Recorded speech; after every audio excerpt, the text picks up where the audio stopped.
Good morning. Happy Tuesday. I'm not sure where each of and every one of you is living right now, but I'm up in the Comox Valley, and this morning there was just this amazing sunrise as I dragged my feet out of bed to attend a fitness class outside in the morning. So I hope each and every one of you is having a good day so far, and thank you for joining us. I'm Wendy Johnstone. I'm with Family Caregivers of British Columbia. These are our Facebook Live sessions, and today we are talking about strengthening our circles of support. And if you're new to us here on the Facebook Live, we hope to provide some practical tips, and you'll be your cheerleaders for those of you who are caregiving, and give you some nuggets of information to hopefully remind you about being kind to yourselves and doing the best you can in your caregiving role, and also where to find resources. So we know that caregiving has many positive benefits, but it can also have a negative impact on social relationships. Connections can fall away as the person you're caring for, symptoms change or worsen. Sometimes the family changes. Sometimes people just don't know how to help. And the professional care that we receive in our home, whether it's through home and community care or through a private agency or through other specialty services, can sometimes impact our connections because other people then assume that we have access to formal support services. And so sometimes they fall away a little bit more. It can also impact our health. This is what we know about caregivers. As they're caring for others, it's easier for them to let go of caring for themselves, and then their health is impacted. And it's important to understand that health just isn't our physical health. We actually have a bit of a diagram that we use at Family Caregivers of BC. I'm just going to kind of show it to you. It's called Dimensions of Health. And what it is it's really taking a look at our dimensions of health, and it takes a look at the spiritual, it takes at the emotional, the social, the intellectual, and the physical. And those is that holistic part of health. And when we're working with caregivers, or when we're supporting caregivers, we want to take a look at that full dimension of health as they're caring for someone. Sometimes in the course of caregiving, we can only focus on one part of that health if that's our most immediate need. But we do like to look at the holistic picture. And what we also know, and what the research tells us, is that to continue caring, it's really helpful to get support and help. And there's different types of help. There's formal help, there's informal help. So the formal ones are organizations that are very structured, or private care agencies, or attaching to the healthcare system. And the informal supports are those that can come from people, from the people in our lives. And so today we're going to talk a bit about the informal circle of support, and but the combination of everything. By maximizing the help that you can receive, what's aligned with what your needs are, can really help you stay socially connected, and it can also help you with your health. So we have this, we have a bit of a saying at Family Caregivers of BC, and it is, a need that goes unmet stays unmet. So imagine that you were thirsty and you didn't drink any water. As long as you continue not to drink water, your need's going to go unmet. It's an unsustainable situation that would lead to harm. But you wouldn't judge your body for needing water. The same is true about our connection with others, to look after our health, for time spent alone, for good sleep, for emotional well-being, and our spiritual expression. So when we talk about this idea of who is in your support circle, what we're really talking about is, if you can envision sort of the caregivers at the core of the circle, and there's rings around it. There's the ones closest, there's the one slightly outer, and then the even bigger one. And so the ones closest to us are often our really good family and friends. They're often the people that we can trust the most. And so our circle of support really is those people that we can rely on regularly for support. And by thinking of our family and friends and neighbors and acquaintances as part of this circle surrounding us, we can at least consider and hopefully move towards embracing the idea that support is really essential for caregivers, and that it shouldn't be left up to chance, that we shouldn't, sort of live on a hope and a prayer, so to speak.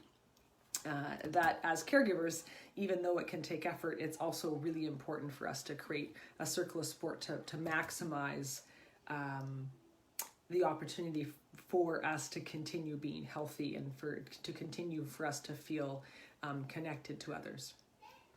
So I'm not sure if you can hear those small children outside. My daughter is babysitting 3 small children. I'm going to close the window, but I can't guarantee that there's not going to be continued. There, that's better. And the other piece around circle of supports, which sometimes fit into that second circle, is this idea of caring with or connecting with other caregivers, whether it's through a virtual support group, whether it's through the phone, whether it's online through a webinar.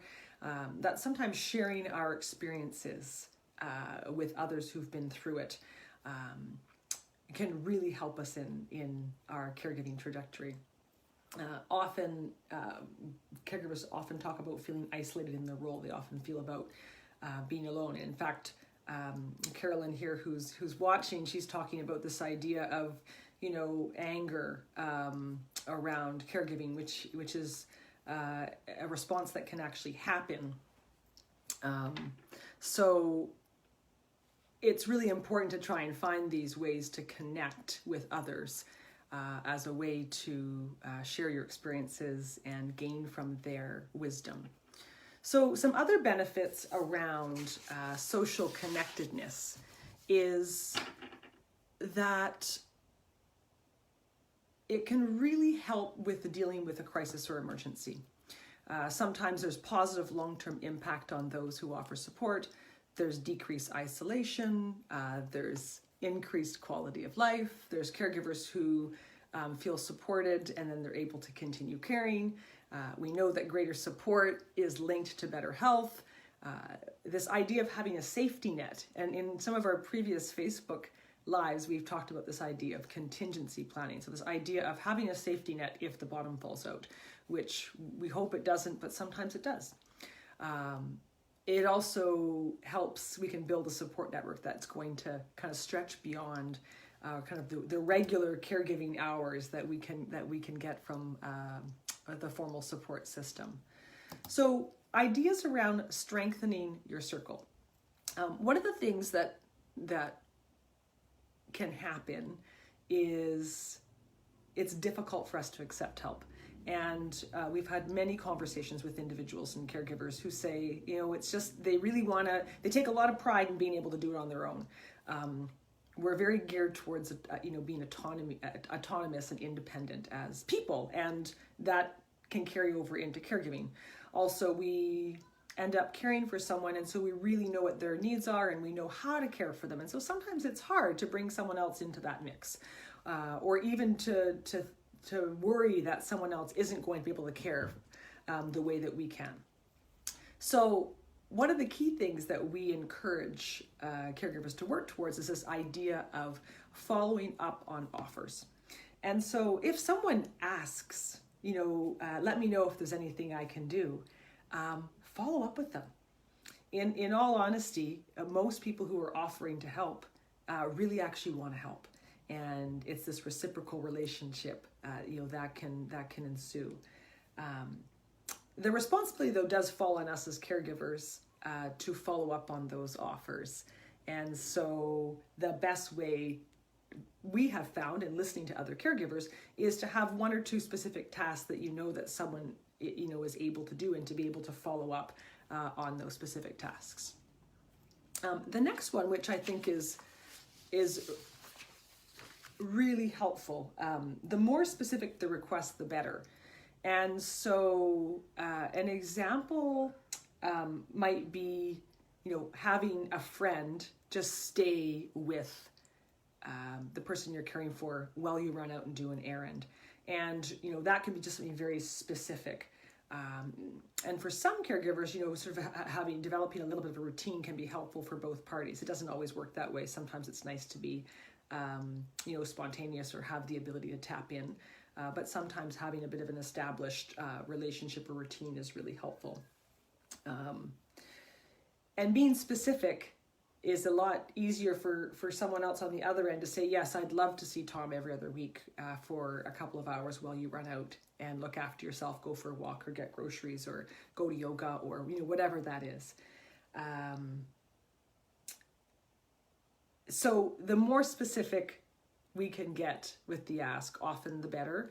Now, having said that, there are some people that may not be able to commit to that, and that's okay too. It's good to know where they fit within that spectrum of being able to help with something specific or being able to just to ask and see if something happens, be much more unstructured. So the other way that we've worked with family caregivers, for example, is I had a call the other day actually, and I'm just going to spend a little time talking about this because it is around increasing this idea of social connectedness and building that circle of support. This individual has two aging parents. They're both quite frail. He lives long distance. He's quite reliant on the neighbors. They do have, services coming in. He's worried about, putting too much on neighbors and friends. And so he's put together a list of, 3 things that would be most helpful and only ask those neighbors, and friends to do those 3 things. And then that way it really helps keep good boundaries, but it also ensures that the highest areas of need are being met. And that those individuals aren't becoming more sort of exhausted by, the care level or by the perceived burden of care. Obviously, it's a bit different if you're caring for that person in your home or if you're working, full time. So it's just understanding maybe where the priorities are for your own self-care, but and to create space in order for someone else to come in to help within that support. I think there's also this, in some of our other Facebook Lives, the thing what we've talked about is this idea of realistic expectations. And we always use, sort of a scale, like if this is the best case scenario up here, and then, down here is less ideal or least ideal, it's being able to ask yourself, well, what can I accept or what can I live with? And sometimes it's like that, asking for help too. We may not get exactly what we're looking for, or the person who's helping us is not, maybe they don't do everything, the way we might do it. But this idea that we can really appreciate the level at which that person can support, and really be able to validate those individuals and validate their efforts is going to really, help this reciprocal relationship within our support circles. And the other thing that, we have found too is that caregivers, asking for help is difficult at best. And so trying to continue asking for help is also important. So sometimes, if it doesn't work the first time, don't give up. Sometimes it takes, we have to, it's a bit by trial by fire. Sometimes we have to try one method or a different method to see how it might work, or which tasks might work. I'm always not amazed, but it never surprises me when, we try something, it doesn't work, we try something else, it works a bit better, and then we finally, arrive at a place where it, balances between the people who are supporting us and the person receiving the care. So just a reminder around where you can find more support and resources. Of course, call our caregiver support line. We're available Monday to Friday, 8:30 a.m. to 7 p.m. And our caregiver support line, we can really listen to where you're currently at in your caregiving situation or what you're worried about in the future. We can support you based on those unique needs. We like to try and help people understand what's available to them in the community, or even just exactly what we've talked about is even talking through your own caregiving situation, how you might be able to increase your circle of support. We also have a one-to-one support service through our coaching service for those caregivers that are requiring a bit more one-to-one time with a professional that they can interact with on a couple of occasions. Of course, we have our virtual caregiver support groups, and they're often a great place to talk about a variety of topics related to caregiving, but circles of support would be one of those really great topics to connect with or to connect on. And so you can find all that information on our website in terms of how to access our virtual support groups. We also have some great podcasts and recorded webinars that you can access on our website.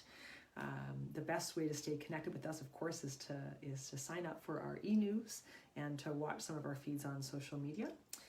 And please know that we are here for you. Everyone at Family Caregivers BC is a caregiver, or we've been a caregiver.